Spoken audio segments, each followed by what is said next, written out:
स्वागत है आपका। ब्रेक के बाद इजराइल ने सोशल मीडिया पर इजराइल का एक नया नक्शा क्या जारी किया। पूरी दुनिया में हड़कंप मच गया। अरब देशों में तो बुरी तरह खलबली मच गई।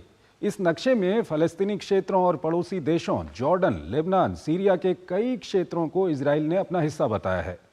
इस सब के बीच सीरिया में तुर्की समर्थित बलों और कुर्द बलों के बीच झड़प में दर्जनों लोगों की मौत हो गई है। ये रिपोर्ट देखिए। ट्रंप के अखंड अमेरिका के सपनों के बाद नेतन्याहू के ग्रेटर इजराइल के सपने से अरब देशों में खलबली मच गई है। जॉर्डन, संयुक्त अरब अमीरात समेत कई अरब देशों ने इजराइल के इस कदम की कड़े शब्दों में निंदा की है।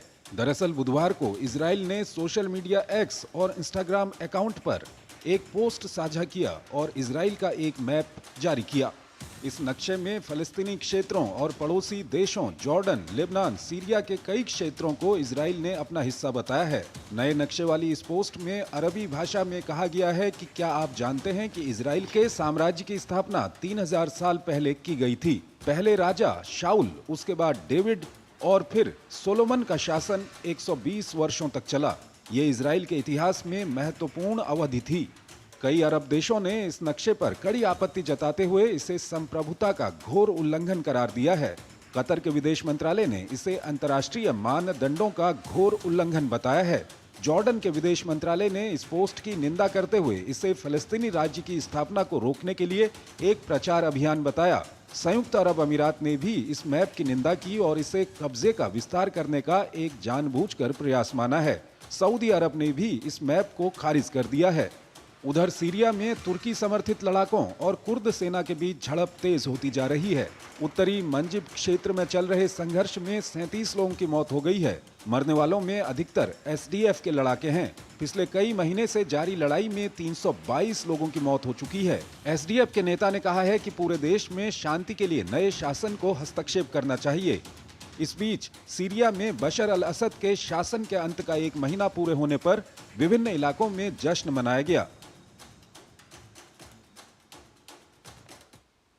अरविंद गुप्ता हमारे साथ जुड़े हुए हैं, डेप्यूटी एनएसए रह चुके हैं, उनसे हम बातचीत करेंगे। अरविंद जी, इस खबर पे हम आपसे ये जानना चाहते हैं कि कल हमने देखा कि ट्रंप ने एक मैप जारी किया जिसमें कनाडा को अमेरिका का हिस्सा दिखाया, और आज जिस तरह से ये इजराइल के अंदर मैप जारी हुआ है, इससे खलबली मच गई है, काफ़ी हड़कंप मच गया पूरे अरब देशों में।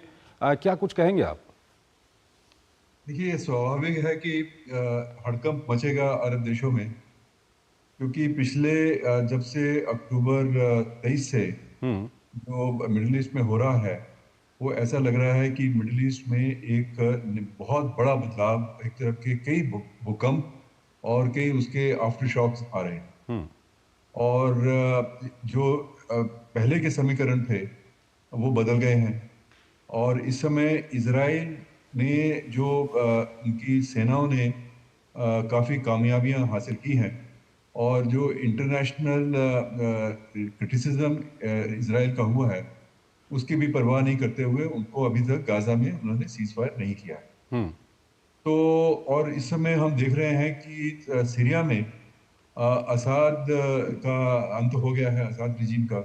जी। और उनके पिताजी के 50 साल जो उन्होंने किया है, वो एकदम ताश के पत्ते को धड़ा रातों रात खत्म हो गया। हम्म। और ईरान भी कुछ इस समय बैकफुट पे नजर आता है। जी। और इजराइल ने जो गाजा में किया है, लेबनान में किया है, और सीरिया अब खत्म हो गया है। तो इजराइल और टर्की इस समय उनको एक तरह के इस पूरे माहौल में उनको एक गेनर कहा जाता है, उनको उनके लाभ मिला है। हम्म। ईरान कमजोर नजर पड़ रहा है, लगता है, और रशिया भी वहां से अब कमजोर हो रहा है। तो ये सारे समीकरण बदलने की वजह से ये सब स्वाभाविक है कि इस प्रकार की घटनाएं होती रहेंगी। और मुझे लगता है कि भविष्य में भी ये ऐसा होने की संभावना है।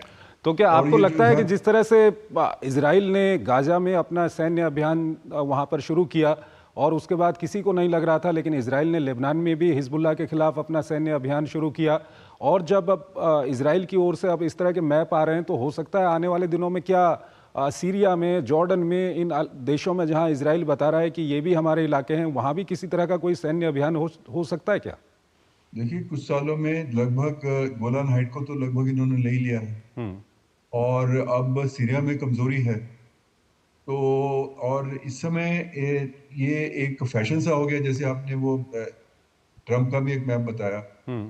तो जहाँ जहाँ कमजोरी है तो इस प्रकार की संभावनाएं हो सकते हैं कि वेस्ट बैंक में वहाँ भी कुछ इजरायली ऑपरेशंस हो सकती हैं, और उनकी सेटलमेंट्स वहाँ लगातार बनती आ रही हैं पिछले कई सालों में। तो एक खतरा तो है कि इसराइल का इन इलाकों पे एक दबाव पड़ेगा। हम्म। और ये जो मैप ये जारी किया गया है, हालांकि ये सोशल मीडिया पे आया है, लेकिन एक तरह का ये ट्रायल बलून भी माना जा सकता है कि देखिए कि इसका क्या रिएक्शन होता है। हम्म। और रिएक्शन अरब देशों में स्वाभाविक रूप से काफी सख्त है, लेकिन वो इस समय कुछ करने की हालत में नहीं है। और पूरा इंटरनेशनल कम्युनिटी, वो लोग ये कह रहे हैं कि इंटरनेशनल कम्युनिटी को कुछ करना चाहिए इसके बारे में। तो ऐसे लेकिन में यहाँ पर इंटरनेशनल एक सवाल कम्युनिटी क्या आता करे? है अरविंद जी, एक सवाल आता है जिसको बार बार भारत की ओर से भी ये कहा जाता है कि आप डायलॉग और डिप्लोमेसी में बिलीव कीजिए, बातचीत कीजिए, ये युद्ध का समय नहीं है। प्रधानमंत्री ने आज भी जब प्रवासी भारतीय सम्मेलन को संबोधित कर रहे थे, पीएम मोदी ने वहाँ पर ये कहा। तो ऐसे में सवाल ये आता है कि जो वेस्ट एशिया में जिस तरह के हालात बने हुए हैं, कहीं आने वाले समय में आपको लगता है कि युद्ध विराम, बातचीत तो चल रही है, लेकिन हो पाएगा या नहीं हो पाएगा? नहीं, देखिए, युद्ध विराम बड़े फ्रेजाइल हैं, हम्म। वो कभी भी टूट सकते हैं, लेबनान में भी टूट सकते हैं। और तो मिडिल ईस्ट की ये पुरानी रही है एक हिस्ट्री कि वहाँ कोई भी स्थिति ज्यादा देर तक उस प्रकार से कायम नहीं रहती। अभी तक तो देखिए, कोई भी वहाँ फिलिस्तीन की प्रॉब्लम अभी सॉर्ट आउट नहीं हुई है वहाँ पे, हम्म। और प्रॉब्लम जो है बढ़ती जा रही है। और ईरान के कमजोर पड़ने से अब हमास भी कमजोर पड़ गया है, हिजबुल्लाह भी बैकफुट पर है, तो इसका फायदा इजरायली स्वाभाविक रूप से उठाएंगे। ठीक है। तो ये स्थिति जो है वो और भी अनसर्टेन होने वाली है। ठीक है।